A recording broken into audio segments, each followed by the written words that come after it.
Hello, আসসালামু আলাইকুম। কী অবস্থা সবার, কেমন আছেন? আমি কিভাবে সারা বছর জাম সংরক্ষণ করি আজকে সেটাই দেখাবো। যেহেতু জাম আমার খুব পছন্দ আর এটা সারা বছর পাওয়া যায় না, এই সময়টাতেই পাওয়া যায়। এজন্য আমি কিছু জাম সবসময় ডিপে সংরক্ষণ করে রাখি, সেটাই আপনাদের সাথে আজকে শেয়ার করতেছি। আমি এখানে অনেকগুলো জাম নিয়ে নিয়েছি। এখানে হয়তো বা 2 কেজির মতো জাম হবে। এই জামগুলোকে এখন আমি ভালো করে পানি দিয়ে ধুয়ে নেব, যাতে এটার মধ্যে কোনো প্রকার ময়লা না থাকে। ভালো করে আলতো হাতে ধুতে হবে, যেহেতু জাম অনেক নরম থাকে।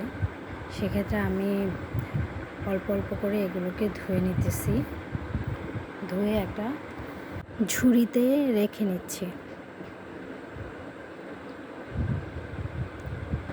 সবগুলো জাম যখন ওঠানো হয়ে যাবে, এগুলোকে আমি এটা পানি ঝরার জন্য একটু কিছুক্ষণের জন্য রেখে দেব। যখন এগুলার পানিগুলো ঝরে যাবে, এটাতে কোনো প্রকার পানি থাকবে না।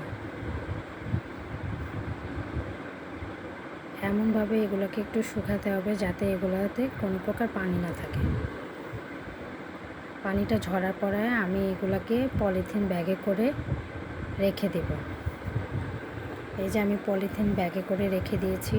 এগুলাকে এখন আমি ডিপ ফ্রিজে রেখে দেব। আমার যখন খেতে ইচ্ছে করবে আমি বের করে করে খাবো।